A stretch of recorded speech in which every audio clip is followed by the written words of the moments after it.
É um prazer receber vocês novamente aqui no Quinta Potência. Vamos dar início à nossa atividade sexual conjunta, todo mundo junto, hoje é dia 10 de fevereiro de 2022, e vamos ter a honra de receber o colega Davi Cohen, de São Paulo, vai começar falando sobre a reposição de testosterona e a policitemia. O Davi, foi um trabalho que você viu? Isso é um trabalho, é um artigo? Ou você está juntando para dar uma aula? Não, é um trabalho que você tinha pedido, um artigo que eu vi, um artigo que eu achei bem interessante, é bem recente, do professor Ramassami, lá da Flórida, né, da Universidade de Miami, na verdade. Ele está até publicado online ainda. Eu achei interessante por dois motivos esse artigo. Primeiro, que a metodologia, a gente vai ver que, apesar de ser um artigo retrospectivo, do jeito que ele fez, ele torna o artigo muito relevante, de um alto nível científico. E segundo, porque responde uma coisa que intriga muito a gente no dia a dia, que é quando a gente considerar qual nível de hematócrito a gente considerar perigoso, né, na nossa reposição hormonal. Vocês vão ver, é aleatório, né? Hoje em dia a gente tem cara que com 50 já fica com medo, outro cara que já só para com 50, acima de 54, e não tem evidência disso mesmo. Então, por isso que eu achei um artigo bem interessante, vocês vão ver. Eu vou fazer a abertura do show, né? É que nem aquela banda que faz a abertura do Prime Time, né? Para depois ter a apresentação aí principal, né? Então, você faz a sua apresentação, Davi. Tá bom. Agora, vou deixar para a gente fazer os comentários ao final da apresentação do Otávio e do Tá Marcelo bom? também. Aí a gente junta todos os comentários para poder ficar mais legal. Então, Joia. Coen, vamos lá, mete bronca. Vou estar aqui, compartilhar tela, não é isso? Vai lá. Compartilhar. Vê se apareceu aí? Deixa eu só aumentar. Beleza. Então, como eu falei, esse é um trabalho do professor Ramassami. Ele foi publicado agora em janeiro, na verdade, só online, no Joturol. Tá? Então, o título é Secondary Polycythemia in Men Receiving Testosterone Therapy, Increased Risk of Major Advanced Cardiovascular Events and Venous Thromboembolism in the First Year of Therapy. Então, vamos lá. Então, qual que é o problema, né, da terapia de reposição hormonal? A gente não sabe definir ainda se realmente ela aumenta o risco cardiovascular, né? Se a gente procurar na literatura, a gente vai ter o argumento que vai falar que não aumenta o risco cardiovascular, como esse artigo aqui, que é uma meta-análise, né? Vai ter artigos falando, como esse do JAMA aqui, com uma população bem grande, falando que aumenta a terapia de reposição de testosterona, aumenta o risco cardiovascular, e tem artigos até que falam que é cardioprotetor, tá? Mas o grande detalhe desses artigos é que nenhum ele tem um enfoque de explicar para a gente como que a testosterona aumentaria o risco cardiovascular, né? Todos eles só tentam fazer associação. Paciente que fez terapia de reposição hormonal teve mais evento cardiovascular comparado ao que não fez. E não tenta explicar. Não tem nenhum artigo que explica isso, né? Então, a ideia desse trabalho foi tentar provar que talvez a policitemia, através de um efeito indireto, né, através daquela hipótese já conhecida de aumentar a viscosidade sanguínea, aumentar a incidência dos eventos tromboembólicos. Aí a gente cai em outro problema. Tá bom, vamos supor que a policitemia cause esse efeito indireto e aumente o risco cardiovascular. Então, qual que é o nível de hematócrito que vai ser perigoso nesses pacientes?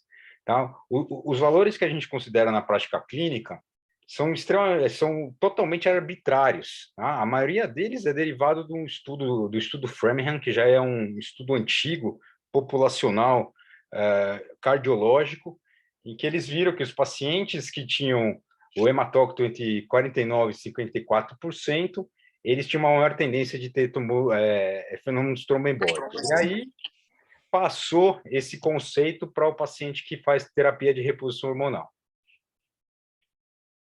Então, o objetivo do estudo foi avaliar se os pacientes em terapia de reposição hormonal que desenvolve policitemia, ele considerou um hematócrito maior que 52%, estão em maior risco de desenvolver eventos cardiovasculares no primeiro ano de tratamento.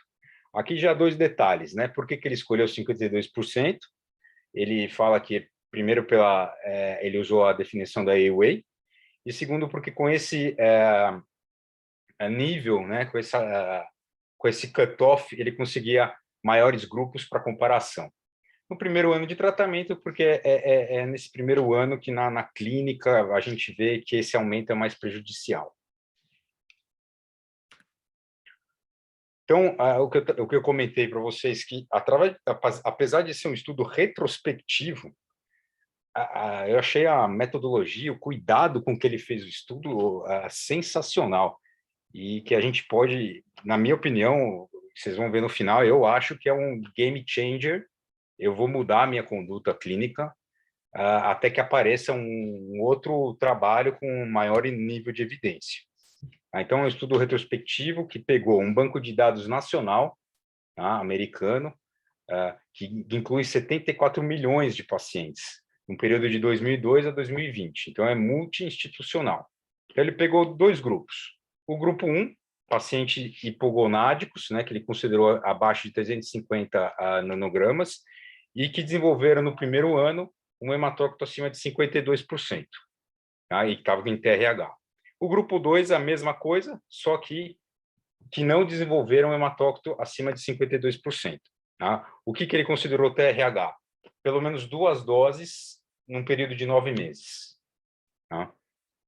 Ele não especifica qual tipo, essa é uma limitação do estudo, qual o tipo de testosterona, porque é uma análise de banco de dados, né? E aí ele teve o cuidado de fazer o grupo 3 e o grupo 4, em que ele pegou pacientes hipogonádicos, que não desenvolveu a policitemia no critério dele, e pacientes que não estavam em terapia de reposição hormonal. Por que ele fez isso? Para mostrar que não é o efeito, ele queria mostrar que não é só o efeito da reposição em si, mas sim da policitemia aumentada que aumentaria o risco cardiovascular. É como se fosse o grupo controle, esse grupo 3 e 4 dele aqui. Então, os critérios de exclusão, qualquer comorbidade aí que entre em conflito, né? Então, os pacientes tinham infarto agudo do miocárdio, AVC, TEP, TVP, acidente isquêmico transitório, ou polistemia vera, ele excluiu do estudo, né? Para não ter um viés de estudo. E aí, outro cuidado que ele teve no estudo, ele fez um ajuste estatístico para os fatores de confusão. Então, ele pegou os pacientes dislipidêmicos, hipertensos, diabetes, obesidade, tudo que poderia influenciar e ocasionar a doença cardiovascular, né? Ele fez, através de estatística, de ajustes estatísticos, ele excluiu isso para diminuir os fatores de confusão. Então, o objetivo primário dele era comparar a incidência de eventos cardiovasculares e tromboembólicos no primeiro ano de TRH em pacientes com e sem policitemia. Tá? E aí, ele tem outro cuidado do estudo, ele analisou subgrupos. Então, ele fez um subgrupo, que em vez de ele comparar aqueles pacientes que tinham o HT maior de 52% com aqueles que não tinham, ele tirou aquele grupo que tinha maior de 52% e botou só pacientes que tinham HB 17,5 e comparou com os que não abaixo de hematócrito abaixo de 52. A mesma coisa ele fez com um grupo de 50 com hematócrito acima de 50% e a mesma coisa com um hematócrito acima de 54%. Então, o que ele teve de resultados? Então, o grupo 1, que é o grupo com policitemia, né, ele conseguiu juntar 5.842 pacientes, e o grupo 2, 5.842 pacientes também após o ajuste de fatores de confusão. Tá? E os grupos foram comparáveis. Tá? Eu não coloquei a tabela aqui, mas acredite em mim que os grupos foram comparáveis. E a primeira coisa que a gente já vê é que todos os pacientes que apresentaram policitemia, eles já tinham um HT maior de base. Tá? É uma coisa já que a gente já fica mais esperto. E aí o grupo 3, ele juntou aquele grupo, né, que fez TRH sem policitemia, comparando com o grupo 4, que não estava em TRH. Aí ele juntou quase 25 mil pacientes em cada braço. E o que ele viu? Com relação ao objetivo primário, né, que é os eventos cardiovasculares e tromboembólicos venosos. Tá? Então, ele viu que, comparando o grupo 1 com o grupo 2, né, você teve mais eventos cardiovasculares e tromboembólicos, tá, com um odds rate de 1,35 e uma análise estatística. Agora, se você comparar o grupo 3 e 4, que seria aquele nosso grupo controle, ele já não teve essa diferença estatística. Tá? Aqui dá para ver pelas curvas aqui de Kaplan-Meier. Né? Então, isso prova que é a policitemia mesmo, né? Por causa desse cuidado que ele teve de comparar um grupo 100 e com a TRH com o HT menor que 52%. Agora, quando a gente analisa especificamente o grupo 1 e o 2, e você estratifica, né, vai estratificando mais ainda, se só comparar só com relação ao infarto agudo do miocárdio, também teve uma diferença. O grupo que estava com policitemia apresentou mais risco de infarto agudo do miocárdio, e apresentou mais risco de fenômenos tromboembólicos venosos. Tá? Só que, se você comparar com relação à incidência, sem diferença com relação à incidência e risco de morte, tá? Que é a incidência de AVC, eu esqueci de pôr aqui, incidência de AVC e risco de morte não houve diferença. Tá? Você está separando aquele pacotão que a gente viu no slide anterior. Tá? E outra análise interessante que ele fez é a dos subgrupos e o desfecho primário. Então, aqui é o pacotão, que inclui todo o cardiovascular e o fenômeno tromboembólicos venosos. Quando ele compara HB maior que 17,5, o risco permaneceu, o maior risco no grupo com HB maior que 17,5. Quando ele compara com hematócrito acima de 54%, permanece. Uma coisa óbvia de se pensar. Mas o mais interessante é que quando ele compara os pacientes com um HT de 50%, não tem diferença entre os grupos.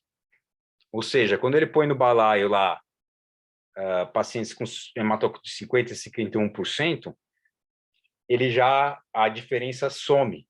Tá? Então, isso fala mais a favor de realmente o cutoff de 52% ter um valor importante. Então, a conclusão que a gente chega é que assim, é o primeiro estudo que relacionou a policitemia e níveis específicos em pacientes com TRH com eventos cardiovasculares e veno-oclusivos. Tá? Quando o hematócrito atinge valores maiores de 52% do primeiro ano de tratamento. Tá? Obviamente, é um estudo retrospectivo, tem todos os seus problemas retrospectivos, mas no momento é a maior evidência que a gente tem. Tá? Então, assim, na minha opinião, na minha prática clínica, em vez de eu ficar, assim, entre aspas, chutando em que valor de HT eu vou me preocupar com a policitemia, eu acho que talvez basear na maior evidência que a gente tem, e ainda além do estudo ser muito bem feito, então eu achei interessante esse trabalho por causa disso. Eu acho que pode mudar um pouco a nossa conduta clínica, deixar menos confuso essa parte quando a gente está fazendo terapia de reposição hormonal. Acho que era isso. Obrigado aí. Vamos para o prime time aí. Valeu, Davi. Muito legal. Muito obrigado. Deixa eu te perguntar uma coisa. Alguém do grupo que está querendo muito fazer uma pergunta agora ou quer deixar para fazer no final? Quem quiser fazer uma pergunta agora, liga o microfone e pergunta para o Davi. Eu queria saber quanto que, em média, sobe. Na minha cabeça, é mais ou menos uns 3% o hematócrito, ou 4% com a reposição. Isso é real ou tem um número que você vê no trabalho? Então, essa é uma das limitações do trabalho, né? Como ele é um banco de dados, ele não conseguiu ver a evolução do hematócrito ao longo do tempo. Mas o que a gente sabe é que quanto que sobe o hematócrito depende muito do tipo de reposição que você está fazendo, né? As reposições de ação mais rápidas tendem a subir menos o hematócrito, os de ações prolongadas, né, tendem a subir mais, principalmente os injetáveis, né? Tende a ter uma maior elevação aí dos hematócritos.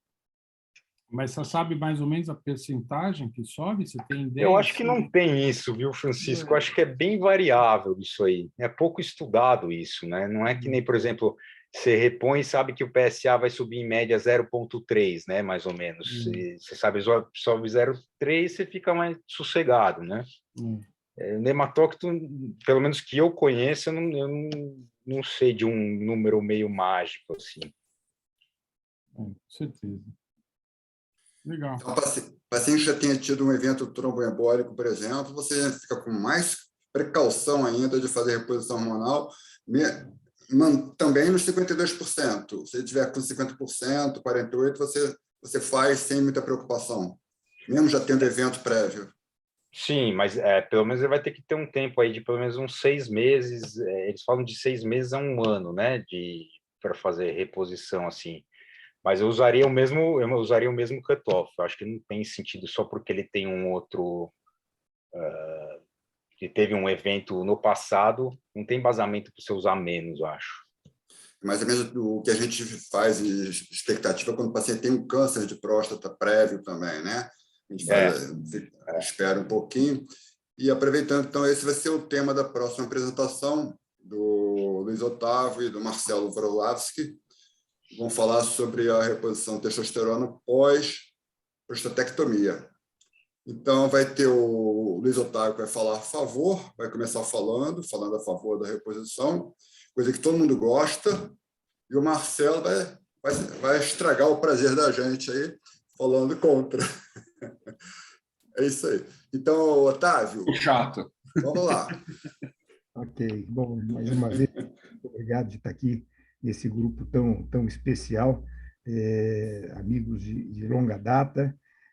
Eu, como Marcelão, a gente vem discutindo esse tema, acho que eles fazem de propósito, sempre nós dois, um para falar assim, o outro não. Então, eu conheço com certeza, eu conheço todos os slides dele, conheço todos os meus, mas, enfim. Bom, vamos lá, vamos dar sequência, então. Deixa eu fazer aqui o share. Ué, cadê o meu... Está aqui.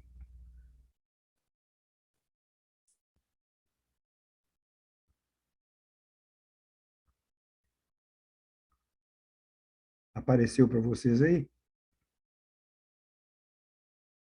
Ok. Tá. Vários slides. Tem vários slides. Clica em cima de um. Como é que é? Clica no slide que você quer apresentar. Está aparecendo a caixa de vários slides. Para mim, aqui está aparecendo o meu slide inicial. Ô, Lote, eu acho que tem que descompartilhar, botar no modo apresentação e depois compartilhar de novo. Mas eu não consigo, eu nunca consegui compartilhar colocando, eu compartilho e coloco na apresentação. Aqui. Então, aí você tem que botar se você quiser fazer assim, você tem que compartilhar aquela primeiro quadradinho. Acho que agora vai. Aí, beleza. Perfeito.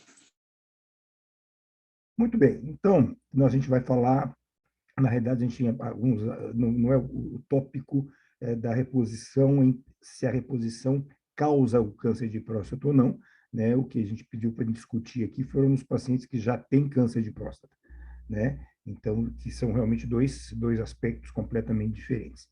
Então, focando nos pacientes que já tiveram o câncer de próstata, então, nós vamos apresentar alguns estudos aqui. Então, esse aqui é uma revisão sistemática do risco de câncer de próstata em homens com reposição hormonal. 11 estudos randomizados controlados com placebo, 29 estudos não controlados com placebo, em homens sem história de câncer de próstata, 4 estudos controlados com placebo em homens com hipogonadismo e câncer de próstata, e nenhum deles demonstrou que a terapia de reposição aumentou o risco de câncer de próstata, ou, que é o nosso tópico aqui, o score de Gleason em tumores previamente diagnosticados. Ou seja, não houve alteração do Gleason nessa revisão sistemática.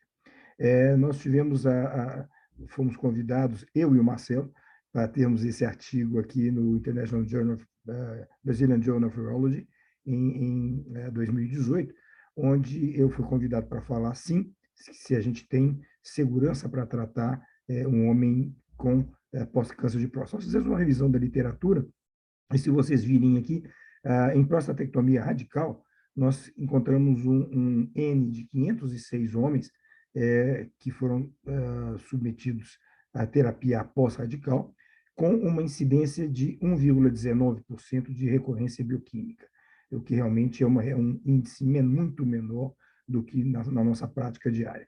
E o interessante é que nesse grupo aqui, que apresentou 4 recorrências, que é do Pastuzac, foram 4 recorrências no grupo de homens que estavam fazendo reposição e 8 recorrências no grupo que não fez reposição. Ou seja, a incidência da recorrência bioquímica foi maior naquele grupo que não fez reposição hormonal. Aí eu resolvi depois pegar e tudo que tinha na literatura sobre, além da prostatectomia radical, de radioterapia e braquiterapia. Então, nesse grupo de rádio, eu encontrei 173 pacientes com uma recorrência em 6. Então, já uma recorrência maior, mais do que o dobro, mas mesmo assim relativamente pequena, de 3,47% após rádio ou braque. E aí eu pus tudo junto, prostatectomia radical, braquiterapia. Existe um trabalho do pessoal de Campinas, um paciente que, após orquiectomia, por câncer de próstata metastático, recebeu TRT e não houve recorrência. Tratamentos múltiplos, o paciente que fez rádio, depois fez ablação hormonal, e um grupo de 13 pacientes em vigilância ativa, quer dizer, são homens com câncer de próstata que não foram tratados para o câncer de próstata e que foram submetidos à terapia de reposição por eles estarem muito sintomáticos. E não houve nenhuma recorrência bioquímica. Se a gente jogar, então, tudo isso junto, num total de quase 700 pacientes, houve uma recorrência bioquímica em apenas 12, 1,7% de recorrência, o que é um número realmente pequeno. E a gente vai falar, então, alguns estudos aqui. Esse aqui é um estudo da testosterona, da segurança oncológica da reposição de testosterona em sobreviventes ao câncer de próstata, uma revisão sistemática da literatura e meta-análise. Então, isso aqui foram 21 estudos elegíveis, envolvendo mais de 1.000 homens, com reposição, após tratamento local definitivo para câncer de próstata não metastático. Nesse estudo, foram apresentados 733 homens pós-radical e 351 com outros tipos de tratamento, rádio, braque, crio, raifo. A grande maioria dos estudos onde o Gleason foi informado eram de Gleason 6 ou 7, alguns em 91%. Alguns estudos não informaram o Gleason. O tempo entre o tratamento para o câncer e o início da TRT, nos estudos onde foi informado, variou de 1 mês a 17 anos. A conclusão desse estudo, as conclusões, é que a reposição após tratamento definitivo para câncer de próstata parece ser oncologicamente seguro e não aumenta o índice de recorrência bioquímica. E como todo estudo, ou a grande maioria dos estudos em áreas controversas, termina com essa frase: estudos clínicos prospectivos devem ser realizados para obtenção de evidências conclusivas. A gente vai ver que todo estudo que a gente vai ler vai acabar desse jeito. Nós apresentamos um trabalho no Andrology também, em 2020, sobre a segurança prostática na reposição para o desenvolvimento de câncer de próstata em pacientes com câncer de próstata, segmento vigilância ativa, depois de prostatectomia radical, de radioterapia, e também em homens após câncer de próstata de alto risco. E a conclusão de toda essa análise da literatura, dessa meta-análise, foi que a TRT pode ser considerada para a maioria dos homens com deficiência da testosterona, independente da história de doenças de próstata. De novo, terminamos entretanto, a discussão sobre os riscos e benefícios é sempre aconselhada, especialmente em homens com câncer de próstata. E, obviamente, a monitorização adequada é mandatória. Esse outro estudo com o título de que a testosterona não aumenta o risco da recorrência depois do câncer de próstata ou morte depois do tratamento definitivo para tratamento do câncer de próstata. Então, aqui foram analisados quase 70.000 homens submetidos à prostatectomia radical ou radioterapia entre 2001 e 2015. Desses grupos, 469 homens pós-radical e 543 pós-rádio foram submetidos a TRT. Então, aqui a gente já vê que, só por esse dado, que na realidade, ou por medo do paciente ou por medo do médico, apenas uma minoria dos homens com câncer de próstata são submetidos à reposição hormonal. Interessante que esse é um trabalho, um segmento de quase 7 anos, então poucos estudos você tem um segmento tão longo em reposição. E a conclusão, então, é que nesse coorte multiético, comparando o grupo de homens tratados com testosterona com os não tratados após câncer de próstata, não houve diferença na recorrência bioquímica, mortalidade câncer específica ou mortalidade geral. Esses dados sugerem que a TRT é segura para determinados homens depois de tratamento definitivo para o câncer de próstata localizado. Esse é um trabalho extremamente recente, está estava em publicação no Sexual Medicine Reviews de 2021, é uma revisão da literatura. E o que esse trabalho mostra? O que eles dizem, então? A literatura disponível mostra evidências da segurança da reposição hormonal em homens previamente tratados para câncer de próstata, tanto com prostatectomia radical quanto radioterapia. Existem evidências de que homens com hipogonadismo, com níveis mais severos de testosterona, têm pior evolução oncológica. Então, a gente vai ver alguns estudos que, alguns estudos estão dizendo até que antes do tratamento do câncer de próstata, a gente deve dosar testosterona, porque se ele tiver um nível mais baixo, isso é um preditor de pior evolução. Estudos recentes começam a elucidar a evidência da BAT. A BAT é Bipolar Androgen Therapy. A gente vai ver um pouco para frente, que é para aqueles homens que estão com câncer de próstata resistente à castração. Então, eles estão alternando ciclos de deprivação androgênica com ciclos de reposição hormonal. Tá? Então, no manuseio, evidências mostrando que o tradicional tratamento de se manter níveis baixos de testosterona o tempo todo poderá não ser mais o tratamento padrão num futuro próximo. A reposição tem um papel em melhorar a função sexual, nós já sabemos disso, e outras áreas da qualidade de vida em homens que desenvolveram hipogonadismo após o câncer de próstata. Conclusões. A reposição deve ser oferecida a pacientes hipogonádicos selecionados com história de tratamento definitivo para câncer de próstata. De novo, estudos mais randomizados são necessários. Quais são as guidelines das principais sociedades?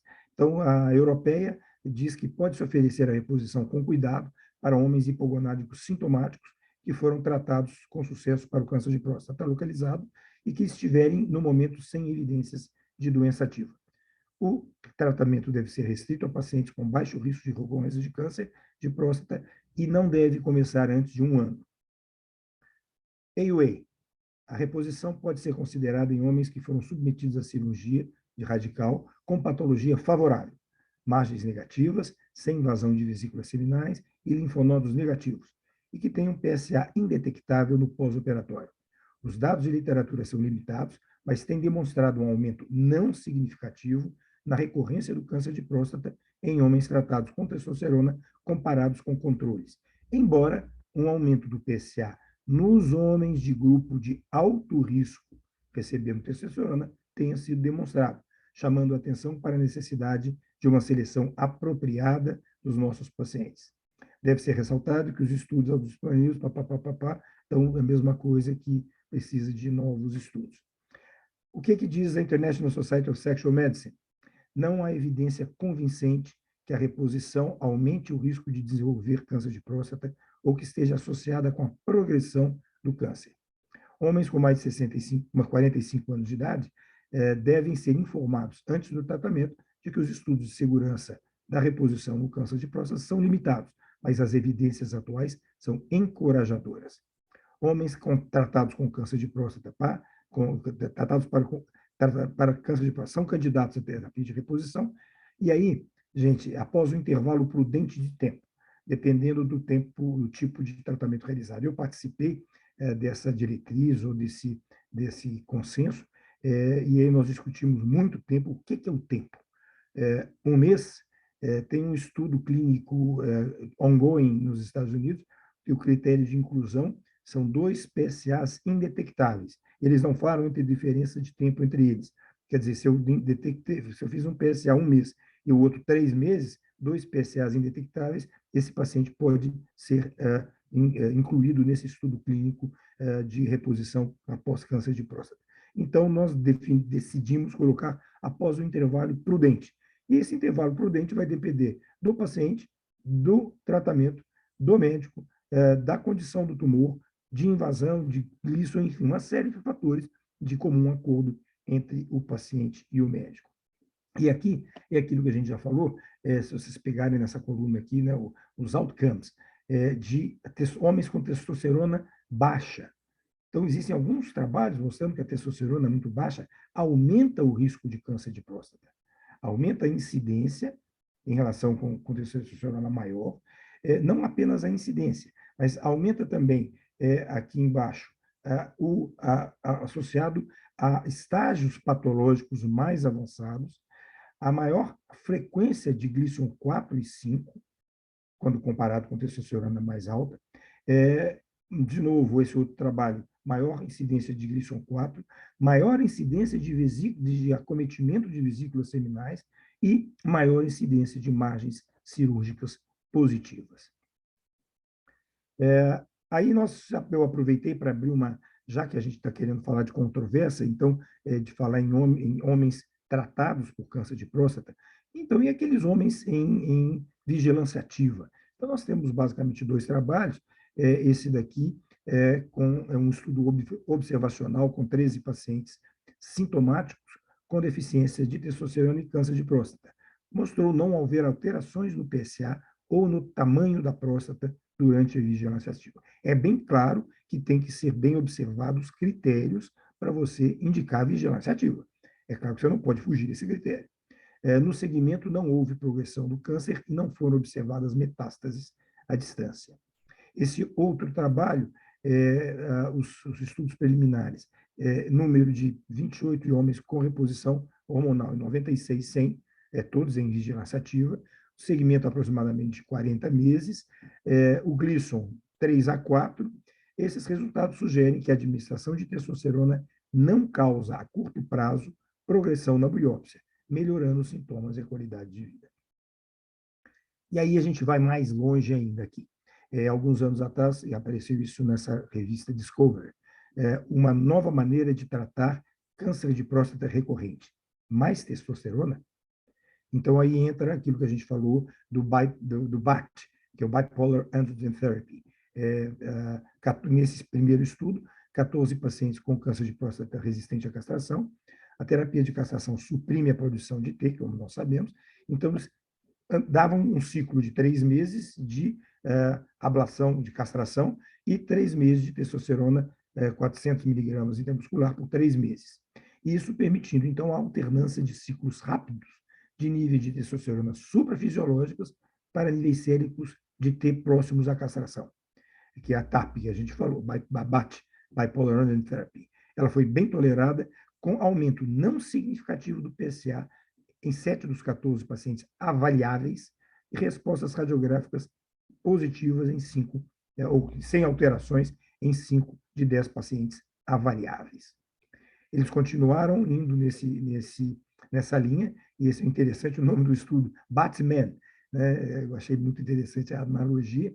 São 29 pacientes assintomáticos com câncer de próstata, hormônios sensíveis, oligometastáticos, não metastáticos com recorrência bioquímica.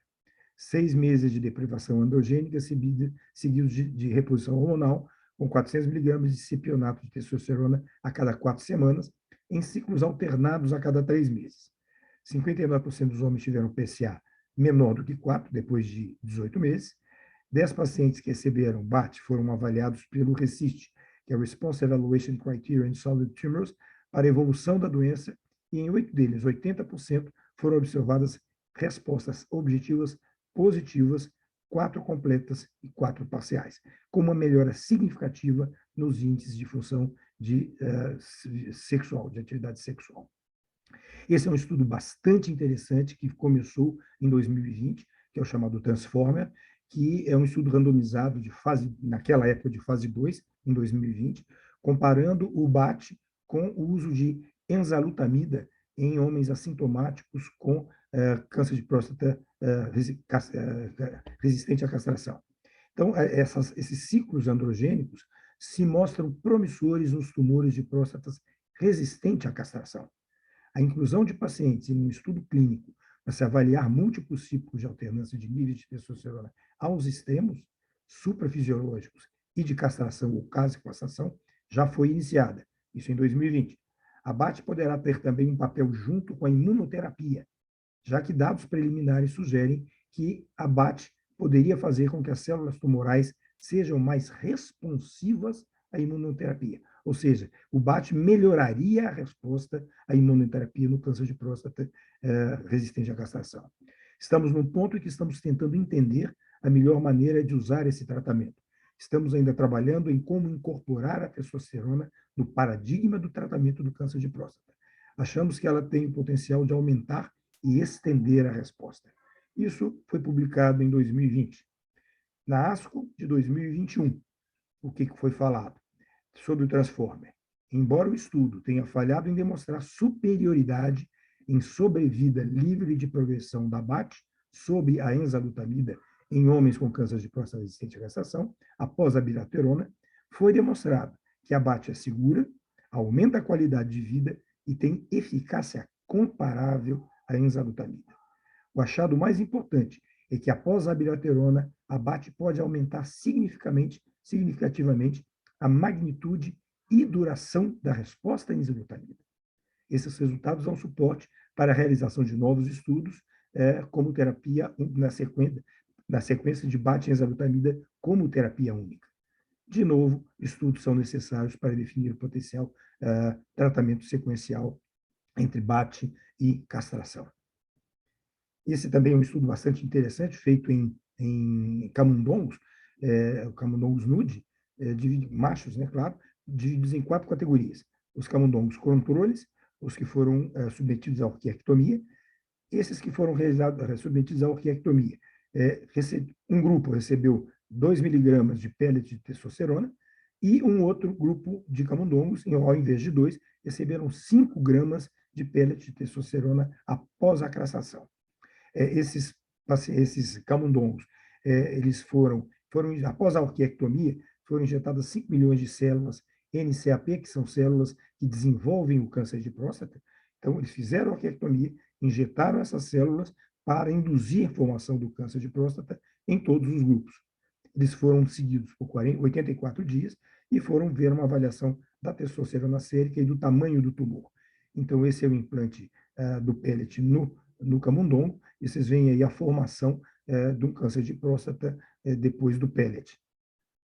E o que foi visto nesse estudo? Então, no grupo controle, 51% dos pacientes desenvolveram câncer de próstata, depois, com a orquiectomia, 9%. No grupo que recebeu 2 miligramas de testosterona, 48%. E olha que interessante, no grupo que recebeu 5 miligramas, menos ou por volta da metade dos camundongos que receberam 2 miligramas, desenvolveram câncer de próstata. Ou seja, poxa, eu dou mais testosterona e o camundongo tem menos câncer de próstata depois de eu induzir a célula. Então, nós estamos numa mudança de paradigma na testosterona e câncer de próstata nos últimos 15 anos. Na época do Huygens, em 41, ela era perigosa, depois ela passou a ser segura, ela agora está passando a ser terapêutica, e será que no futuro ela vai ser protetiva contra o câncer de próstata? Então, é uma coisa que está mudando. E eu gostaria sempre de terminar com esse pensamento final para vocês refletirem. Se acreditarmos que dar testosterona para um homem hipogonádico sintomático com história de câncer de próstata tratado e torná-lo eugonádico aumenta o risco da recorrência do câncer, por que não colocamos todos os homens eugonádicos após tratamento para câncer de próstata num estado hipogonádico, com o objetivo de prevenir uma eventual progressão do tumor? Alguém de vocês dosa a testosterona dos seus pacientes pós-radical ou pós-radioterapia, bracterapia, para ver se a testosterona está normal, e se ela estiver normal, a gente vai abaixar ela? A gente não faz isso. Então, isso é uma reflexão para vocês levarem para a cama à noite. Obrigado pela atenção. Obrigado, Otávio. Seria mais ou menos como que colocar no protocolo da prostatectomia radical, ao final fazer orquiectomia também, né? Pois é, exatamente. Ninguém faz nada, então você se observa e pronto, está tudo normal. Agora, a gente preocupa em tornar o eugonádico, o hipogonádico em eugonádico, e isso vai dar câncer. Não bate para mim essa história. É claro que o Marcelo vai rebater, eu não tenho dúvida. Ele vai falar umas verdades aí para a gente, tá dizendo aí se a gente vai gostar ou não de ouvir, né, Marcelo? Vamos lá. Falar depois do Luiz é sempre muito difícil, né? Mas essa argumentação, do ponto de vista científico, essa é fácil de debater, né? de retrucar, porque nem tudo que vai num sentido é real se a gente inverter a mão. Né? A gente sabe que a maioria dos homens que tratam câncer de próstata não precisam ficar hipogonádicos, porque a maioria desses homens vai ficar bem. Agora, se esses homens progredirem, eles precisam ficar hipogonádicos. Então, a gente não sabe se o homem hipogonádico tratado ou recebendo testosterona não vai evoluir pior. E a gente não sabe essa resposta. Então, eu discordo do slide do Luiz, em que ele mostra aquela progressão de que era perigoso, ficou seguro, e agora seja terapêutica. Eu acho que a gente ainda não sabe nada. E eu vou tentar mostrar isso para vocês. É sempre muito legal poder discutir esse tema, e ainda mais no meio aqui de grandes nomes da andrologia, e eu acho que a gente podia fazer isso de forma bem informal. Qualquer dúvida, qualquer questionamento, por favor, me interrompam. E o tema proposto pelo Henrique, mais uma vez, obrigado, Henrique, parabéns aí pelo projeto do Quinta Potência. Eu já tinha ouvido falar, o Chico tinha comentado comigo há um tempo atrás, e aí eu fiquei super honrado aí com o convite para participar do grupo, e agora com o convite para dar essa aula. Eu vou falar da terapia de reposição de testosterona em pacientes com câncer de próstata localizado, e eu vou argumentar contra. Ou, pelo menos, contra por enquanto. E sempre que eu ouço falar de terapia de reposição hormonal em homens com câncer de próstata, para mim me acende uma luz amarela. Eu fico sempre com uma pulguinha atrás da orelha. E aqui o meu objetivo não é convencer ninguém, eu estava brincando, eu fiz umas provocações lá no grupo, por favor, pessoal, é brincadeira salutar, só para a gente atrair mais gente para essa discussão, que acho que é um tema complexo, que tem muito mais perguntas do que respostas, mas meu maior objetivo é tirar a pulga de trás da minha orelha e colocar a pulga atrás da orelha do Luiz e da orelha de todos vocês. Esses são meus conflitos de interesse, não tem absolutamente nada a ver com terapia de reposição de testosterona em câncer de próstata, mas mostra que eu sou uro-oncologista. Então, eu tenho um viés para defender o contra aqui. Primeiramente, eu queria falar um pouquinho sobre o uso de terapia de reposição de testosterona no homem saudável, né? Vamos dar um background antes de falar da terapia de reposição de testosterona no homem com câncer de próstata. E aí eu já corro o risco de apanhar de vocês aqui, porque a gente sabe do crescente interesse da terapia de reposição de testosterona. Essa é uma frase do Jean de La Fontaine, que fala que a ausência é a causa de todos os males, né? Mas nos dias de hoje, daria para acrescentar que a ausência de testosterona é a causa de todos os males. Parece que testosterona ausente causa tudo de ruim, se a gente repuser a testosterona, vai ficar tudo perfeito. E a gente sabe que tem vários detalhes a serem discutidos, né? O primeiro deles, que é muito difícil de caracterizar clinicamente os sintomas e os sinais de ausência de testosterona, de déficit de testosterona. A gente vê que tem um overlapping, tem uma coincidência muito grande dos sintomas causados pela deficiência de testosterona com sintomas de ansiedade, com sintomas de depressão. Além disso, no homem saudável, a gente sabe que a terapia de reposição de testosterona pode apresentar resultados questionáveis. Então, essa é uma meta-análise publicada em 2016, que levantou aí no final 156 papers. Eu vou tomar a liberdade de ler a conclusão do trabalho. A suplementação de testosterona não mostrou ganho consistente de melhora do risco cardiovascular, de melhora da função sexual, do humor e do comportamento ou da cognição.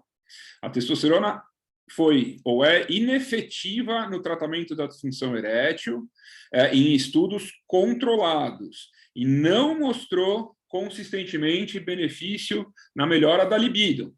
E ela também não foi benéfica no tratamento da personalidade, do bem-estar psicológico e do humor. Ou seja, mesmo no homem saudável, ainda é controverso o tratamento de reposição com testosterona. E mais, existem alguns questionamentos quanto à segurança da reposição de testosterona no homem saudável. A gente vê aqui nessa outra meta-análise, publicada em 2013, que no total teve 27 papers, a gente vê que o risco cardiovascular nos homens que receberam testosterona, e, de novo, são aqui só estudos nível 1, estudos randomizados, placebo-controlados. O risco de evento cardiovascular aumentou em 1,5 vezes quando comparado àqueles homens que não receberam testosterona. E aqui eles, na discussão desse artigo, é super interessante, infelizmente eles não fizeram nenhum forest plot mostrando isso, mas quando a gente exclui os estudos patrocinados pela indústria, esse resultado sobe para quase 2,5 vezes maior o risco de eventos cardiovasculares nos homens que recebem testosterona. Então, a gente tem 3 pontos aí. É difícil de caracterizar o déficit de testosterona do ponto de vista clínico. A gente não tem certeza que ele traz qualquer benefício, isso em homens saudáveis, e existe dúvida se é seguro. Além disso, para o médico também não é tão seguro. A gente sabe que, principalmente nos Estados Unidos, mas isso está chegando com força aqui no Brasil, existem vários advogados, né, várias empresas caçando pacientes que eventualmente tenham algum tipo de efeito colateral correlacionado à testosterona. O que dirá se você repuser testosterona e o cara recidivar, né, tiver uma recorrência bioquímica ou tiver uma recidiva clínica e precisar de algum tratamento? Né? Quem vai conseguir afirmar que essa recorrência não foi por causa da terapia de reposição de testosterona? Então, além de ter aquelas questões relacionadas ao paciente, a gente tem questões médico-legais. E ainda assim, a gente vende, eu digo a gente porque é muito comum, a gente vender a testosterona como a solução para todos os males, né? Isso a gente consegue comprovar facilmente através das tendências de prescrição de testosterona. Se a gente pegar dados americanos, infelizmente os dados, por algum motivo, não tem nada mais recente. Os últimos dados são de 2016, e a gente vê principalmente análises que vão de 2001 a 2011, a incidência, o aumento da prescrição de testosterona em 10 anos foi de quase 400%. Isso nos Estados Unidos. Do ponto de vista global, a prescrição de testosterona, ela rendeu 1,8 bilhões de dólares, ou seja, em 10 anos aumentou 12 vezes o que as indústrias ganham com venda de testosterona. Isso em 2011. A gente tem certeza absoluta que em 2022 isso é significativamente maior. Tem algumas projeções que falam que isso está chegando perto da casa de 5 bilhões de dólares por ano ao lucro com venda de reposição hormonal. Então, a gente tem que tomar muito cuidado para não sofrer influências obscuras, né? E começar a prescrever testosterona à torta e à direita. Então, essas são questões relacionadas exclusivamente à reposição de testosterona, nada a ver com câncer de próstata. Agora, falando exclusivamente de câncer de próstata, a gente sabe que câncer de próstata, esses são dados brasileiros também, os mais recentes, é o tumor sólido, excetuando o câncer de pele e não melanoma, mais comum do homem, é o segundo que mais mata, perdendo apenas do câncer de pulmão.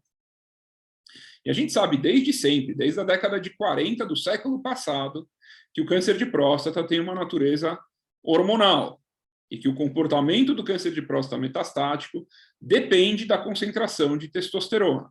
Então, esses são gráficos do trabalho original lá do Huggins e do Hodges, lá de 1941, em que eles tiraram testosterona de homens com câncer de próstata metastático e fizeram uma análise caso a caso, assim, um trabalho bem simples.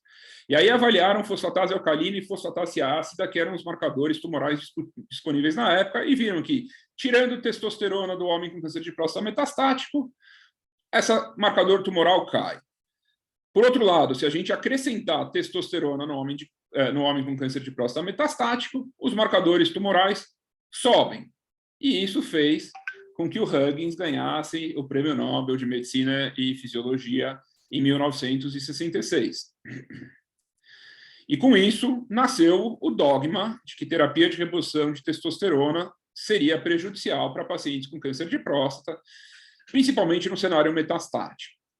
Isso vale até hoje, né? Se a gente pegar os guidelines de qualquer sociedade urológica ou oncológica, que o guideline da NCCN mostra que a peça fundamental do tratamento do câncer de próstata avançado é o bloqueio hormonal, a terapia de privação androgênica.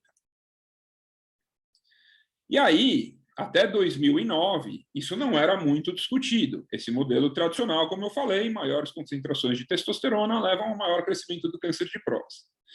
Em 2009, o Morgenthaler publicou a famosa teoria da saturação. Né? O que diz a teoria da saturação?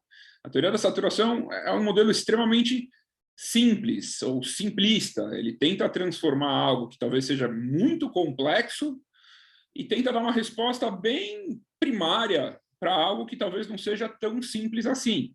Mas ele diz que o crescimento do câncer de próstata é dependente das concentrações de testosterona, mas só nos níveis próximos da castração.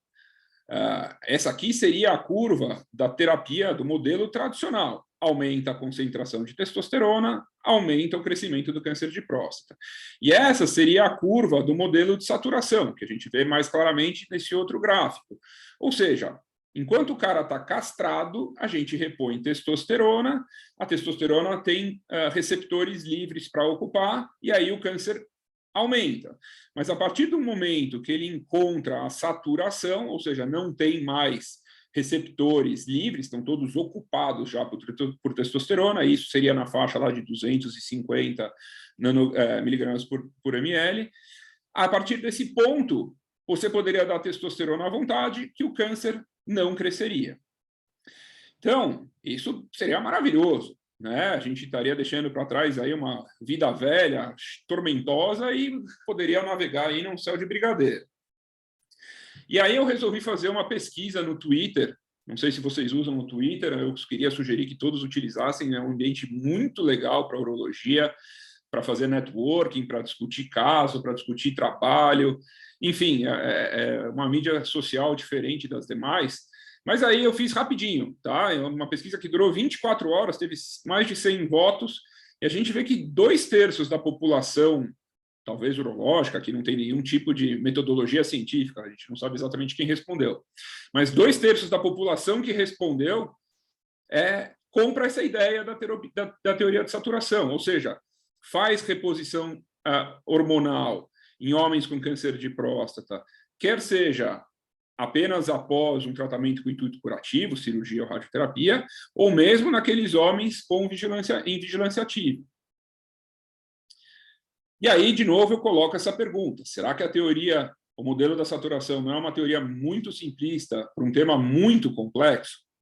Então, esse é um estudo da Nature mostrando a heterogeneidade do câncer de próstata. A gente sabe que câncer de próstata não é uma coisa única, né? Tem muitas facetas. E o receptor de andrógeno, assim como o câncer de próstata por si só, também tem múltiplas facetas, e ele não é um receptor único, ele tem múltiplos domínios. Ou seja, a gente consegue começar a enxergar a complexidade do que é câncer de próstata. Câncer de próstata não é uma coisa, one size fits all.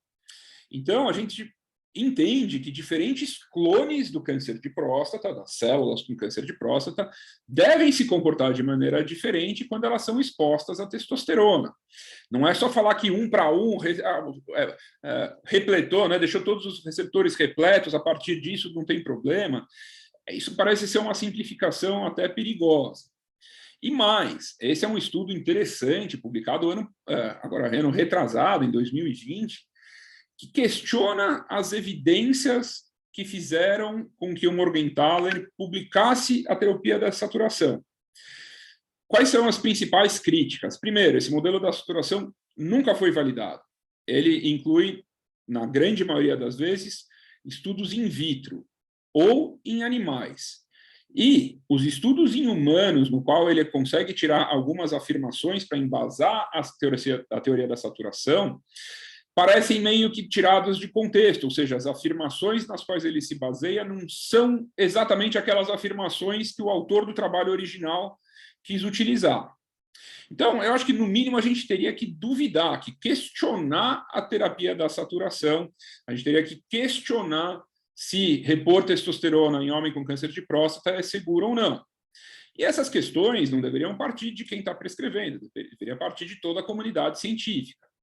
Entretanto, a gente vê que quando a gente procura no PubMed, com esses termos, né, terapia de reposição de testosterona e câncer de próstata, a gente encontra só 455 estudos. Isso é muito pouco, né? Hoje em dia a gente sabe que a ciência vai proliferando de maneira muito rápida. Se a gente pegar outros temas, a gente tem milhares de artigos sobre um determinado tópico.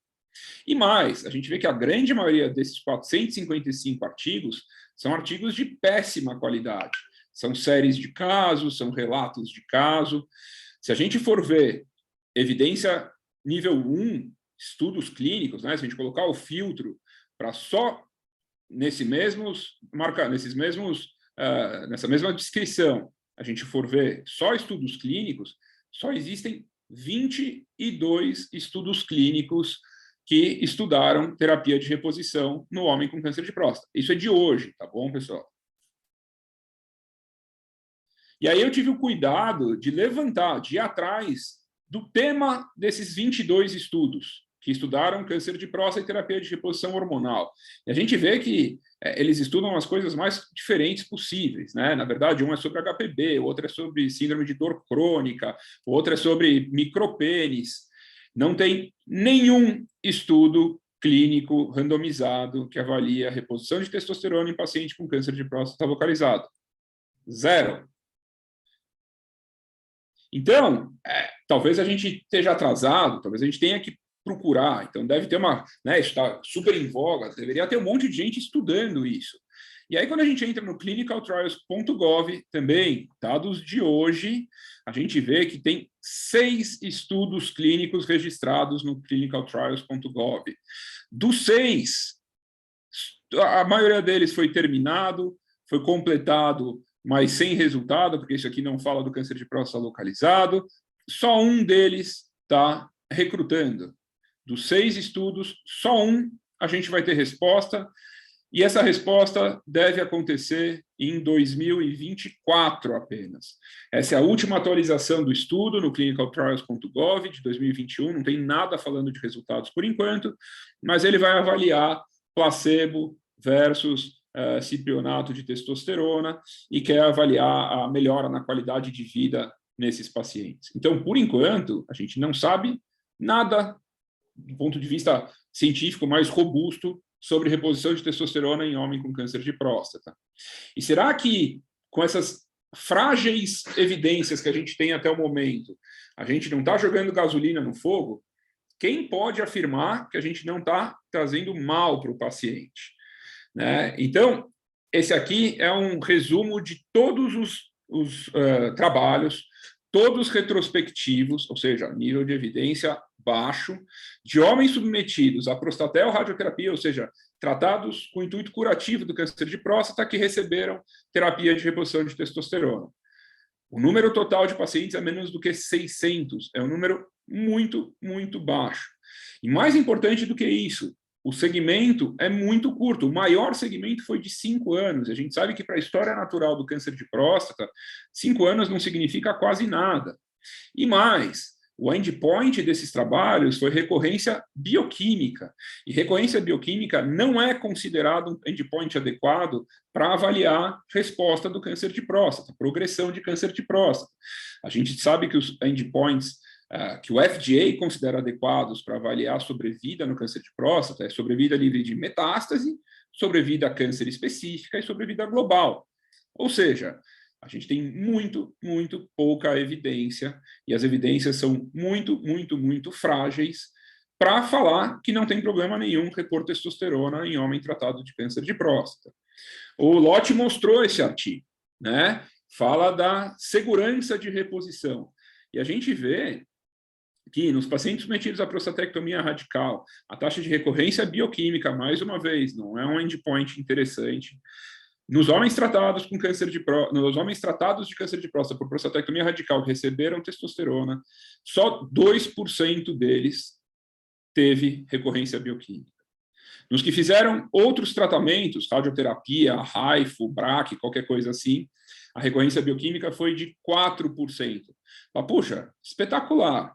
Mas, como é que é o ditado? Quando esmola é demais, o santo desconfia. Então, aqui a gente tem um trabalho de 2017 mostrando a taxa de recorrência bioquímica em 10 anos da prostatectomia radical. É de em torno de 20%. Ou seja, os caras que não recebem nada de tratamento hormonal recorrem 20%. Os caras que recebem recorrem 2 a 4%. Acho que a gente tem que, pelo menos, questionar esses dados. Outra situação, homens que não foram tratados de câncer de próstata e que estão em vigilância ativa. Mais uma vez, aqui ainda a situação é mais calamitosa ainda, chama mais atenção. Se a gente somar todos os 5 trabalhos publicados, totalizam um total de 57 homens, com um segmento mediano de 43 meses, né? Menos de 4 anos. E todos eles atestam que não teve recorrência bioquímica. Lógico, não é para ter recorrência bioquímica num período de 4 anos, não ia ter mesmo. E, de novo, quando a esmola é demais, o santo desconfia. Homens que são tratados com terapia de reposição hormonal, 0 de recorrência bioquímica, 0 de progressão do câncer. Mas esse não é o número nem dos caras que não são tratados. Então, esse aqui é um estudo de vigilância ativa da vida real. Não é um centro acadêmico, são 12 centros comunitários em que se fez vigilância ativa. E a gente vê que a taxa de abandono da vigilância ativa em 5 anos é de 40%. A maioria deles, 27,5% desses 40% por progressão da doença, 12,8% por outros motivos, como insegurança do paciente. Ou seja, mais uma vez, a gente tem que desconfiar dos dados.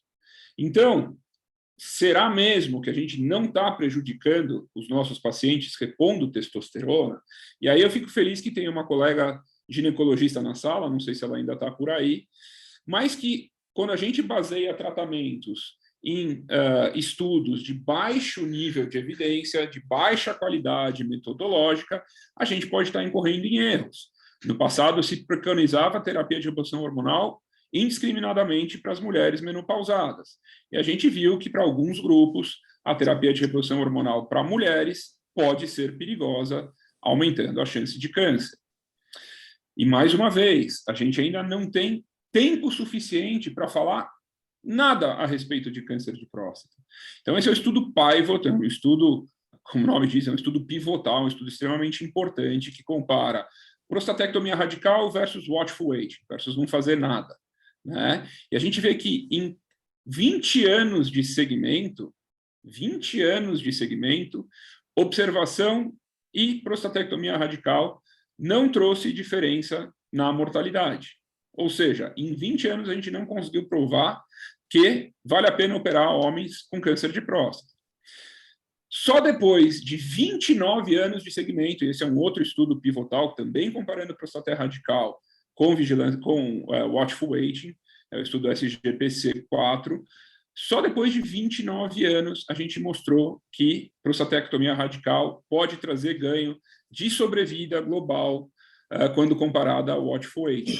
Então, sempre que a gente fala em câncer de próstata, dados de 3 anos, 5 anos, são dados insuficientes, são dados que não são maduros, e a gente não pode concluir nada a respeito.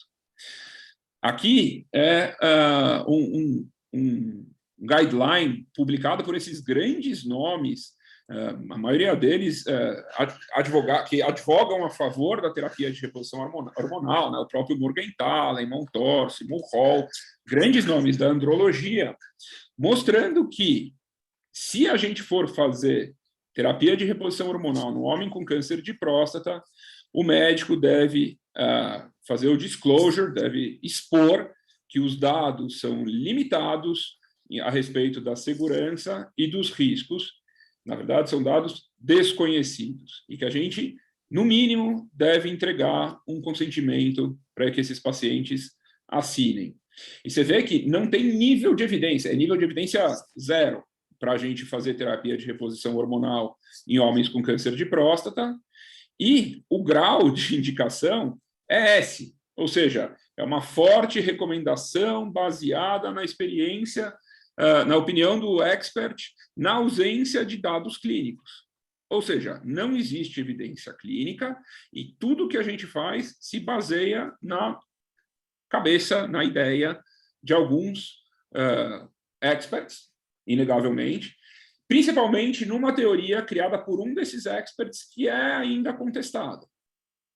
Então, como o Lotte mostrou, esse é um estudo, um editorial de 2018, que a gente fez lá um ponto e contraponto no Brazilian Journal, em que eu fui convidado para escrever se existe já evidência, e eu disse que, na verdade, eu devia falar não, e eu escrevi ainda o not yet, o ainda não, e eu continuo afirmando que provavelmente essa é a resposta adequada nesse momento.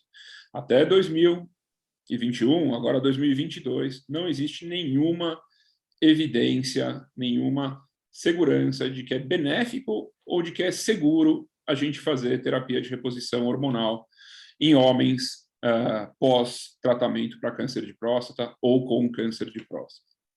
Então, era isso. Eu queria deixar essas dúvidas todas, esses sinais amarelos na cabeça de vocês, e queria convidar todos a participarem do Congresso Paulista de Urologia, dia 3 ao dia 6 de setembro, aqui em São Paulo, no WTC. Mais uma vez, Henrique, muito obrigado aí pelo convite. Eu que agradeço a presença, a brilhante apresentação, um balde de água fria na cabeça dos andrologistas, né? Como você falou. São quase que verdades inconvenientes, né? Mas são coisas que a gente tem que saber, tem que ouvir os dois lados para poder ponderar. Mas, Marcelo, o que fazer no paciente que faz a prostatectomia radical e chega com queixa de hipogonadismo, piora da qualidade de vida, a esposa está reclamando, ele ainda tem menos de 60 anos, o que você recomenda? Eu recomendo repor testosterona. Manda para mim, recomenda vir para Belo Horizonte tratar comigo. Assim, eu tive que defender um ponto aqui, que não necessariamente é aquele que eu sempre aplico no consultório. Eu acho que a gente tem que, de novo, expor tudo isso para o paciente. Na verdade, a gente não sabe as respostas, a gente não sabe se isso vai trazer algum risco. Mas assim como para o tratamento do câncer de próstata, cada vez a gente discute mais qualidade de vida, se contrapondo à quantidade de vida, né? Muitas vezes os pacientes preferem tratamentos menos agressivos, com menos chance de efeitos colaterais, mas que talvez os resultados oncológicos não sejam tão bons. É muito provável que o homem que esteja sintomático, com uma testosterona abaixo, depois de ter tratado o câncer de próstata, prefira correr os riscos do câncer a ter que conviver com essa sintomatologia o resto da vida toda, né? Eu acho que o nosso principal papel não é prescrever a testosterona, é gastar um baita tempo na consulta e expor todos esses detalhes para o paciente. E se ele topar os riscos, eu acho que está tudo bem. Né? Lógico, eu acho que a gente tem que esperar um pouco. Eu acho antes de 1, 2 anos, eu não pensaria em repor testosterona. Eu acho que homens que têm um risco de recidiva bioquímica alta, pacientes que eram Gleason alto, pacientes que tinham doença extraprostática, T3, N positivo, eu acho que a gente tem que tentar mostrar para o paciente que o risco é significativamente maior.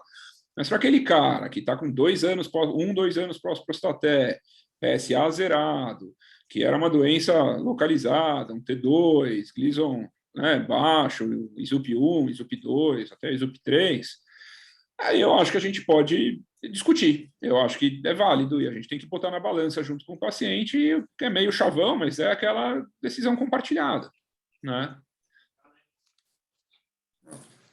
Vou falar do negócio tem muitos advogados atrás de pacientes que fazem reposição hormonal pós-prostatectomia. Você falou isso, né, nos Estados Unidos, para poder tentar ganhar um processo. Você acha que isso justificaria alguma coisa do tipo um consentimento informado? Eu acho que sim. Eu acho que a gente deve fazer consentimento informado nesse tipo de paciente. Hoje em dia, se questiona, Henrique, até se fazer consentimento informado em pacientes que a gente propõe vigilância ativa, né? Apesar de ser nível de evidência 1 de ter estudos prospectivos, randomizados, mostrando que é uma alternativa, não que é uma alternativa, que é a mais indicada alternativa para tratar câncer de próstata de baixo risco e muito baixo risco, né? Por guideline. Se a gente está oferecendo algo que tem um nível de evidência tão baixo, eu acho que a gente deveria se resguardar e fazer, sim, um termo de consentimento. Isso é imprescindível. Eu tenho vários pacientes com TRT depois de câncer de próstata. A gente faz consentimento para operar fimose, não vai fazer para dar testosterona posta. Então, assim, isso é obrigatório. Eu tenho um consentimento específico para TRT pós-tratamento de câncer. Tá? Isso é. Agora, eu só gostaria de chamar a atenção para um trabalho. Eu até queria sugerir, no portal da SBU Nacional, existe lá a página de consentimentos. Eu não tenho certeza se existe esse consentimento especial. Podia ficar a sugestão aí de talvez atualizar e colocar esse termo. Eu uso um que é usado na Hopkins. Então, assim, adaptado para nossas realidades. Né? Mas eu acho que isso é imprescindível. Né? Boa ideia, vou falar isso. Agora, eu só queria chamar a atenção para um estudo, a gente falando questão de próstata. Bom, primeiro, esse estudo do Higgins que você falou, Marcelo, que a gente já discutiu isso muito, o próprio Morgenthaler, ele foi na biblioteca da faculdade, na realidade, os resultados dele foram baseados em um paciente, em apenas um paciente. Então, nível de evidência pior do que esse não tem. Mas, enfim, virou um paradigma, virou um dogma ao longo de todos os anos. Tem um trabalho que eu acho excepcional, que é do Marx, depois eu posso para você de cabeça a referência, mas foi um trabalho que eu até acredito que hoje nenhum conselho de ética aceitaria. O que eles fizeram? Eles fizeram uma biópsia da próstata do paciente hipogonádico antes da TRT. Deram TRT por 1 ano e repetiram a biópsia dosando a testosterona e DHT intraprostática. E fizeram uma outra biópsia 1 ano depois. O nível sérico da testosterona subiu muito, claro, com a reposição. Não houve alteração nos níveis de testosterona e de hidrotestosterona intraprostático depois de 1 ano na biópsia.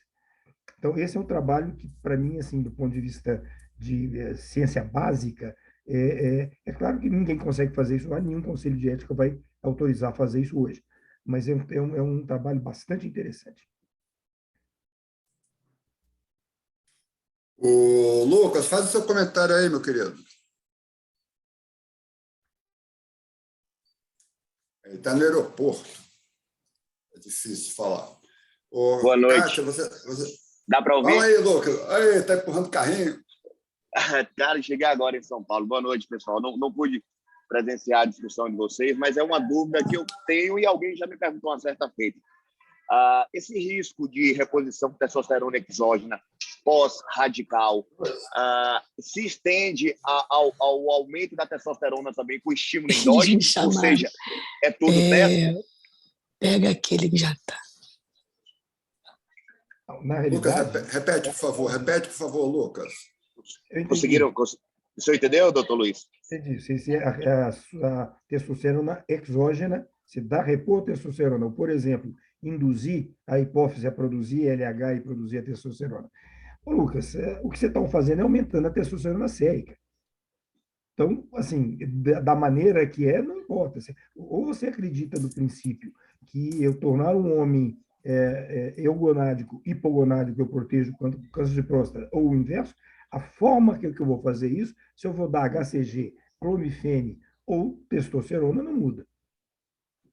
Perfeito. Era isso que eu queria saber. Obrigado, pessoal. Amanhã eu assisto no YouTube. Existe muito esse negócio, só que você falou, Lucas, muita gente fala da testosterona, como é que chama? Fisiológica, não, que é o termo que eles usam, a testosterona... Endógena. Bioidêntica. Bioidêntica. Eles adoram testosterona bioidêntica. Eu já discuti isso com vários endócrinos, toda testosterona é bioidêntica. Então, isso daí é uma maneira de querer envolver ou enrolar alguém. Não existe isso. Exógena, endógena, bioidêntica, todas são. Obrigado, professor. Ô, Lotti, só queria te contestar também um dogma que não é real. o estudo do Hutchins e do Robbins, fui até checar agora, por isso que eu estava entrando e saindo aqui, não é baseado em um caso, é baseado em 47 casos. A recorrência do câncer pelo fosfatase ácida e alcoolina, a recorrência foi em um caso. Entendi. O trabalho foi 40 e tantos, mas a recorrência foi em um só. E, mesmo assim, com fosfatase ácida e alcalina. Exato, não é uma recorrência clínica, né? A recorrência baseada num marcador que é um marcador que caiu em desuso já totalmente, né? Então, assim, realmente uma crítica, mas na época, o problema, entre aspas, desse estudo é que criou o paradigma.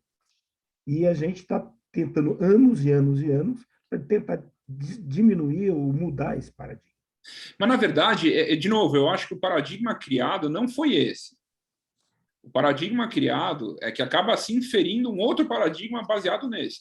O que esse estudo mostrou, e se mostrou verdadeiro, apesar de ter sido só um caso, é que para homens com câncer de próstata metastático, a gente deve suprimir a testosterona. E tem evidência que transborda mostrando que isso está certo. Isso aí ninguém tem dúvida. Mas os estudos que estão mostrando hoje é que o da testosterona não piora o câncer de próstata. Isso ainda tem dúvida. Os estudos estão mostrando agora. Então, assim, o paradigma é isso. Durante anos e anos, e eu acho que realmente isso acontece, não sou contra a castração, definitivamente. Agora, aí sim, são os dois lados da moeda, né? Então, Sim, não, lógico.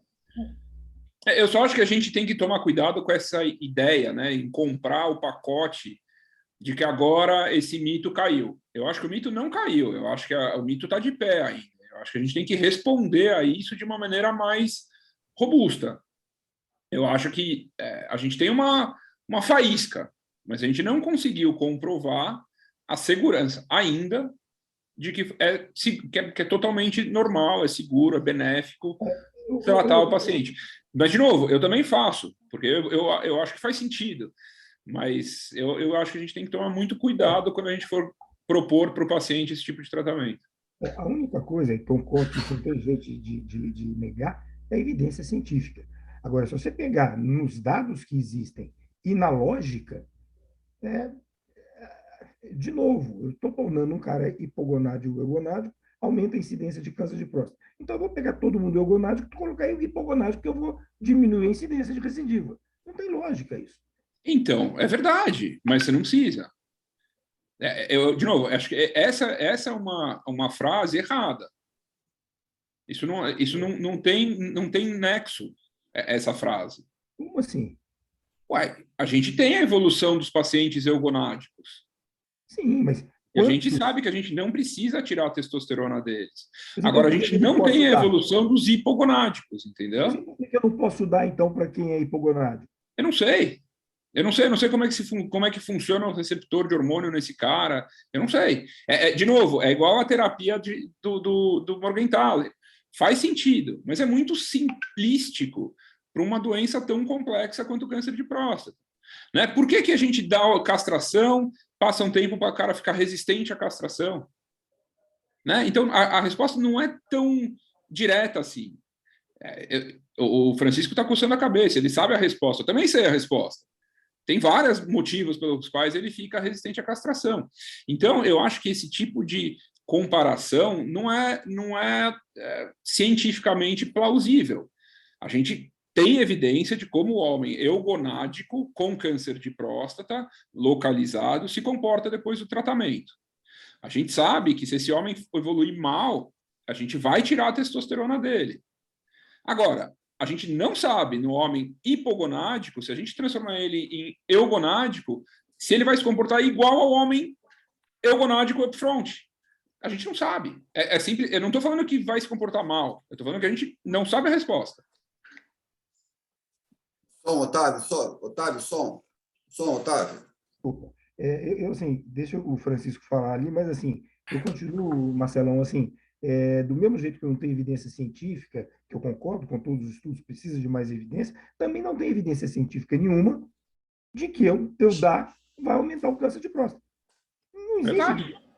É por isso que a gente tem que oferecer com cuidado. Eu concordo com você.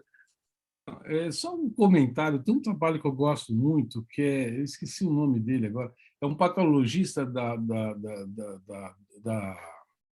Universidade de Detroit, né? Trabalhava com pontes, ele tem um trabalho com outro urologista que eles avaliaram 500 próstatas de pacientes que morreram de diversas causas, não importava. Pegaram as próstatas e ele fez um corte a cada 3 milímetros.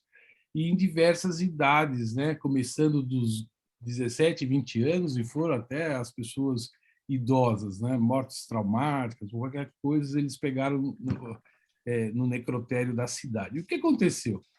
Ele detectou câncer de próstata, a coisa microscópica, tá certo? Que aumenta progressivamente com a idade. E, para surpresa, o que era de se estranhar, câncer de próstata se detectava aos 20 anos de idade. Aos 13 anos de idade, o número é absurdo, 13%, 15%, e aí vai. Então, o que acontece? Na verdade, o aparecimento, do surgimento do câncer tem muitas razões que freiam o sistema imunológico, células locais da próstata, e nós estamos muito longe de entender tudo isso, né? Então, não é só a testosterona. Quando a testosterona, se a pessoa tiver um sistema de freio imunológico, não vai ter câncer nunca. O cara vai ter outros tipos de câncer. Aliás, nós temos câncer todo dia das nossas vidas. Todo dia nós formamos células neoplásicas e entram em apoptose, porque o nosso sistema imunológico está lá, firme e forte, e resolve o problema. No dia que falhar, nós vamos ter um câncer, seja lá de qual origem for, né? E esses trabalhos que falam especificamente do câncer, ninguém dá testosterona para quem tem Gleason 10. Você nunca viu um trabalho, olha, peguei 50 casos de câncer de próstata com Gleason 10, aí fiz a próstata radical e no primeiro mês eu comecei a dar testosterona. Não! Todos esses trabalhos de reposição que são feitos é Gleason 6, é Gleason 7, é doença de risco intermediário, no máximo, né? Então, eu acho que isso é um fator muito importante, né? Porque a gente não está usando para todos os pacientes. E os pacientes, eu falo ao meu paciente, olha, meu amigo, é o seguinte, cada um de nós tem um câncer seu, pessoal. O seu câncer não é igual a de ninguém do planeta. Por quê? Porque as mutações que ocorrem são extremamente variáveis. Então, não é um câncer. Só que nós não entendemos isso e agrupamos entre os grupos de risco, score de Gleason, nível de PSA, etc., para a gente pensar. Simplesmente assim, né? Então, acho que essa história é longa, tem muita coisa, todo mundo se sente à vontade de fazer reposição num caso bonzinho, mas ninguém vai fazer reposição de imediato num paciente que é de alto risco, né? Tem uma invasão de vesícula seminal bilateral, Gleason 10. Alguém aí dá testosterona? Eu quero ver. Porque aí o juiz vai falar, você é louco, você está preso e você vai pagar uma fortuna. Ninguém faz isso, nenhum de nós. A gente sempre usa o bom senso, né, para fazer a evolução, né? Isso é um bom senso. Você deu todos os guidelines debaixo disso. Mesmo porque o cara com metástase de Gleason 10, ele vai evoluir independente de testosterona ou não. Ele vai evoluir independente. Agora, é claro, que não existe, tudo que a gente está falando é em Gleason, em um câncer de próstata de nível baixo, é o que os poucos estudos que a gente cita é Gleason 6, 7, alguns com Gleason 8. Acima de Gleason 8, eu nunca vi um estudo. Exatamente. Isso aí. Estamos chegando ao final. Ou seja, não se acredita plenamente na teoria. Porque se fosse a teoria da saturação, não teria problema nenhum repor em qualquer Gleason. Só estou cutucando, hein? Deixa eu ouvir a doutora Kátia. A Kátia está querendo fazer uma pergunta. Kátia, vamos lá, querida. Olha só, vocês estão me ouvindo? Sim, estamos me ouvindo? Liga a câmera, liga a câmera. Acho melhor não. Quem sabe na próxima, depois que eu passar no salão de beleza para encontrar vocês, mas depois de um dia inteiro de trabalho em casa, destruída, eu não vou ligar a câmera. Mas, olha, uma coisa que eu queria comentar. Eu sou uma apaixonada pela terapia hormonal e estou sempre aí, apesar eu estou no Rio de Janeiro, mas estou sempre aí em São Paulo e gosto muito do tema e do assunto. eu digo que a grande beleza da terapia hormonal na mulher menopausada é o fato de ser um tratamento individualizado. A beleza da terapia hormonal é entender que somos indivíduos únicos. E é isso que a gente tem que falar para a nossa paciente, no meu entender, que a gente tem a ciência, tem a medicina que é baseada em estatística, em evidência, mas cada indivíduo é único. E dizer para ela que riscos a gente corre o tempo inteiro. É lógico que avaliar a paciente, ouvir o histórico, botar na mesa, examinar, exame complementar, olhar histórico familiar e colocar para ela que existe a possibilidade. E a gente tem que ver a queixa de cada um. É lógico que ouvir o que o meu nobre colega acabou de dizer também me deu um balde de água fria, porque eu esperava mais da testosterona. Agora, concordo muito com tudo que vocês disseram. E eu acho que a medicina é isso, é vivência, é experiência, é diálogo, é conversa com a paciente, é olhar nos olhos dela e falar, olha, os seus sintomas são sintomas importantes, o que você busca é qualidade de vida, mas, infelizmente, você tem um câncer de mama e eu não posso fazer. Você tem um histórico de câncer de mama, você tem uma doença hepática, você tem uma cardiopatia e eu não posso fazer. Mas, em algumas outras situações, eu vou ter que sentar e colocar para ela riscos e benefícios, né? E eu acho que para o homem também não deve ser muito diferente. Eu acho que qualidade de vida hoje é o que a gente busca sempre, mas com coerência e com clareza, né? É isso, Kátia. Acho que, em última análise, a gente tem que colocar para o paciente o seguinte, meu amigo, baseado no que a gente tem hoje em dia, nós temos duas opções. Ou você vai acrescentar anos à sua vida, ou você vai acrescentar vida aos seus anos. Yes. Você escolhe. Yes. Você Concordo. escolhe. Ou você acrescenta anos à sua vida, ou acrescenta vida aos seus anos. Perfeito. Sim. O que é mais importante para você? Você escolhe, em cima disso a gente vai fazer o seu tratamento. E eu ainda vou jogar contra o patrimônio aqui, contra o ponto que eu fui convidado a defender. Não necessariamente a gente vai encurtar a vida dele. Isso não é uma garantia, né? E talvez a gente vá acrescentar vida aos anos sem tirar a quantidade de anos no final. Eu acho que é bem possível, bem plausível de que isso seja verdade. De novo, por isso que eu botei lá que é contra por enquanto, porque a gente ainda não tem esse embasamento. Talvez daqui a 10 anos a gente vá dar de novo essa aula e não dá para ser um ponto contra ponto. Talvez já tenha virado uma verdade e o ponto do Luiz eu acho que tem grande chance de ser verdadeiro, né? De ser o que a gente tem hoje em dia para oferecer. Né? É o que a gente tem hoje em dia, né? Exato, a gente ainda tem que deixar a pulga... De novo, aquele primeiro slide, tem que pegar a pulga e colocar atrás do paciente. Se ele topar, eu acho que está justíssimo. É porque muitas vezes é uma questão mais humana do que médica, né? Uma questão mais humana, o paciente vai decidir o que é melhor para a vida dele do que a gente vai decidir o que é melhor para a vida do paciente. Exatamente. A gente chama, né? No meu caso, eu sempre digo à paciente que a decisão nunca é minha, eu chamo a paciente para essa decisão. Cabe a mim, como médica, falar da ciência, mas ela também tem que ter o entendimento e a segurança para ela poder participar disso. A decisão é dela e não minha. Cabe a mim, como ciência, relatar o que a ciência diz, né? Eu penso isso. Mas, rapazes, foi muito bom estar com vocês, aprendi muito, adorei, meus parabéns. É sempre muito bom e muito saudável poder ter esse caminho aí para a gente discutir, bater esse papo e trocar essa ideia. Obrigado, viu? Obrigada pelo espaço. Está convidada para a próxima apresentação, viu, Kátia? Tá, muito obrigada. Vai ser um prazer.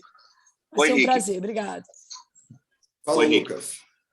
A gente tocou agora no assunto aí de qualidade de vida. Para doutor Luiz e doutor Marcelo, vocês têm pacientes, experiência daqueles com fazer terapia de privação, terapia androgênica bipolar naqueles pacientes que tem um câncer de próstata metastático e preza pela qualidade de vida? Vocês têm casos assim, tem experiência nesse tipo de conduta?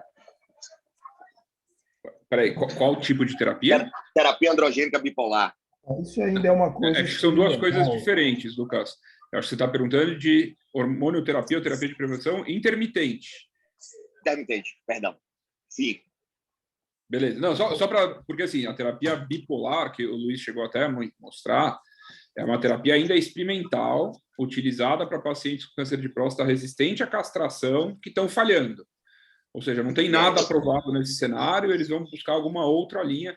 Inclusive, para quem tiver paciente, tem um estudo do LACOG, daquele grupo de oncologia clínica, que chama XBAT, que está aberto para incluir pacientes.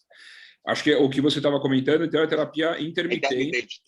A intermitência ganhou uma grande punch, assim, nos anos 2000 e pouco, 2010, 2012, tem até um português, lá, o Calais Silva, alguma coisa assim, que publica um monte. Tem alguns estudos interessantes mostrando que para a grande maioria dos pacientes com recidiva bioquímica não metastáticos, a sobrevida global é semelhante, né? Você não perde...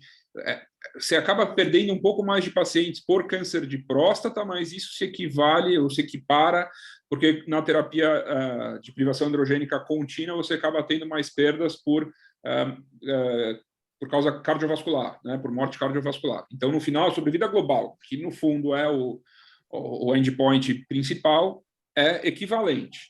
A menos que sejam pacientes com pelo menos 2 fatores de risco ou que sejam N positivo. Tá?